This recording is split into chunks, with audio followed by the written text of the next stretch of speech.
ഒന്നുകിൽ ആശാന്റെ നെഞ്ചത്ത്, അല്ലെങ്കിൽ കളരിക്ക് പുറത്ത് എന്ന് പറഞ്ഞതുപോലെയാണ് സഞ്ജുവിൻ്റെ കാര്യം. അടിക്കുന്നെങ്കിൽ സെഞ്ചുറി, അല്ലെങ്കിൽ പൂജ്യത്തിന് മടക്കം.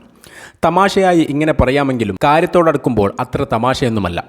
രണ്ടെണ്ണത്തിൽ പൂജ്യത്തിന് മടങ്ങിയെങ്കിലും ബാക്കി രണ്ട് കളികളിൽ സഞ്ജുവിൻ്റെ ബാറ്റിൽ നിന്ന് പിറന്നത് രണ്ട് ക്ലാസ് സെഞ്ചുറികളാണ്. ബംഗ്ലാദേശിനെതിരെ നേടിയ തകർപ്പൻ സെഞ്ചുറിയുടെ തുടർച്ചയെന്നോണം ദക്ഷിണാഫ്രിക്കയിലും സെഞ്ചുറി അടിച്ച് റെക്കോർഡിട്ട ശേഷം 2 തവണ സംപൂജ്യനായി മടങ്ങിയ സഞ്ജുവിനെ നിങ്ങൾ സംശയിച്ചെങ്കിൽ അത് നിങ്ങളുടെ മാത്രം തെറ്റാണ്. പല ഷോട്ടുകളിലും സച്ചിൻ ടെണ്ടുൽക്കറെ അനുസ്മരിപ്പിക്കുന്ന ഏത് ബോളറെയും കൃത്യമായി റീഡ് ചെയ്ത് അനായാസം സ്കോർ ചെയ്യുന്ന സഞ്ജുവിൻ്റെ പ്രതിഭയിൽ സംശയിച്ചതിന് ഗുരുതര തെറ്റെന്നല്ലാതെ എന്ത് വിളിക്കണം? 2 മോശം ഇന്നിങ്സോടെ തന്നെ സംശയിച്ചവരുടെയും വിമർശിച്ചവരുടെയും ചിന്തകൾക്ക് മുകളിലും ദക്ഷിണാഫ്രിക്കൻ ബൗളർമാർക്ക് മുകളിലും അടുത്ത ഇന്നിങ്സിൽ സഞ്ജു സമ്പൂർണ്ണ നിയന്ത്രണം ഏറ്റെടുക്കുന്നതാണ് നമ്മൾ കണ്ടത്. 2ാം സെഞ്ചുറി നേടിയ ഈ ഇന്നിങ്സിന്റെ വലിയ പ്രത്യേകത പേസർമാരുടെ പേസ് വേരിയേഷനുകൾ സഞ്ജു റീഡ് ചെയ്ത രീതിയാണ്. സിഫാംലയുടെ ഓവറിൽ സൗത്ത് ആഫ്രിക്കൻ ക്യാപ്റ്റൻ സഞ്ജുവിനുള്ള ഫീൽഡ് ചേഞ്ച് ചെയ്യുന്നുണ്ട്. മിഡ് വിക്കറ്റ് അകത്തേക്ക് വരുന്നു, ട്രാപ്പ് ഒരുങ്ങുന്നു. സഞ്ജുവിനെ കെണിയിൽ വീഴ്ത്താനെന്ന വണ്ണം തൊട്ടടുത്ത പന്തിൽ പേസിൽ സിഫാംല മാറ്റം വരുത്തുന്നു.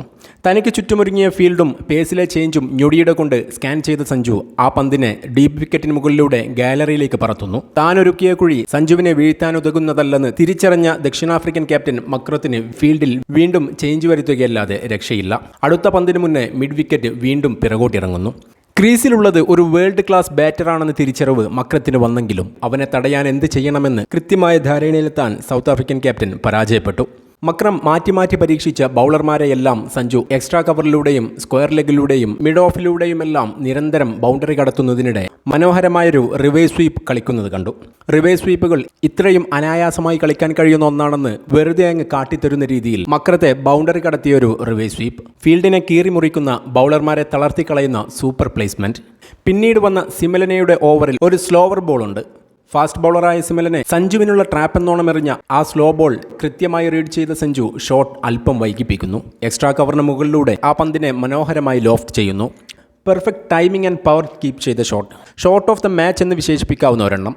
ക്ലാസും മാസും ചേർന്ന മനോഹരമായ ഇന്നിങ്സ് 100 കടന്നുമ്പോൾ ഹെൽമറ്റ് പോലും ഊരാതെ സഞ്ജുവിൻ്റെ ഒരു കൂൾ സെലിബ്രേഷൻ കണ്ടു.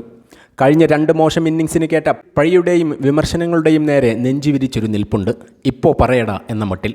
ശേഷം നിറഞ്ഞ പുഞ്ചിരിയോടെ ഹെൽമറ്റും ബാറ്റും ഉയർത്തി ഗാലറിയിലേക്ക് അഭിവാദ്യം. ശേഷം ഡക്കൌട്ടിൽ മുഷ്ടി ചുരുട്ടി തൻ്റെ സെലിബ്രേഷനെ അനുകരിക്കുന്ന വിശ്വസ്ത ക്യാപ്റ്റൻ സൂര്യയ്ക്കുള്ള നന്ദി പ്രകടനം, സഹതാരങ്ങളോടുള്ള അഭിവാദ്യങ്ങൾ. ഒരുപാട് വിമർശനങ്ങൾക്കും ചോദ്യങ്ങൾക്കും സംശയങ്ങൾക്കുമുള്ള മറുപടിയെന്നോണം സഞ്ജുവിൻ്റെ ബാറ്റിൽ നിന്ന് പിറക്കുന്ന ഈ സെഞ്ചുറികൾ ഉറക്കെ പറയുന്ന പലതുമുണ്ട്. പല കാരണങ്ങൾ പറഞ്ഞ് പലരും നഷ്ടപ്പെടുത്തിയത് സഞ്ജുവിൻ്റെ കരിയറിലെ വിലപ്പെട്ട കുറച്ച് വർഷങ്ങളാണ്. ആ നഷ്ടങ്ങളുടെ കണക്കെടുപ്പിൽ പ്രത്യേകിച്ച് അർത്ഥമൊന്നുമില്ലെന്ന ബോധ്യമുള്ള സഞ്ജുവിനിപ്പോൾ ഇന്ത്യൻ ടീമിൽ സഞ്ജുവിൻ്റെ കഴിവിൽ പൂർണ്ണ വിശ്വാസമുള്ള കോച്ച് ഗൗതം ഗംഭീറിൻ്റെയും ക്യാപ്റ്റൻ സൂര്യയുടെയും പൂർണ്ണ പിന്തുണയുണ്ട്. തുടരെ അവസരങ്ങൾ ലഭിക്കുന്നുണ്ട്. തന്നെ വിശ്വസിച്ചതിലുള്ള നന്ദിയെന്നോണം സഞ്ജുവിൽ നിന്ന് നല്ല ഇന്നിങ്സുകൾ പിറക്കുന്നുണ്ട്. ഇനിയുമേറെ പിറക്കാനുണ്ട്. കളിക്കുന്ന മത്സരങ്ങളിലെല്ലാം ഫോമായെങ്കിൽ മാത്രമേ അംഗീകരിക്കൂ എന്ന ഇടുങ്ങിയ ചിന്താഗതി മാറ്റി അവനെ കളിക്കാൻ വിട്. സഞ്ജുവിൻ്റെ ബാറ്റിലെ ചങ്ങലപ്പൂട്ടുകൾ തുറന്നുവിട്. സമ്മർദ്ദമില്ലാതെ സിക്സറുകൾ പറത്താൻ വിട്. സഞ്ജുവിന് വർഷങ്ങളുടെ കാത്തിരിപ്പിനൊടുവിൽ കിട്ടിയ പിടിവള്ളിയാണ്. ചെക്കൻ പിടിച്ചു കയറട്ടെ, ഉയരങ്ങൾ താണ്ടട്ടെ.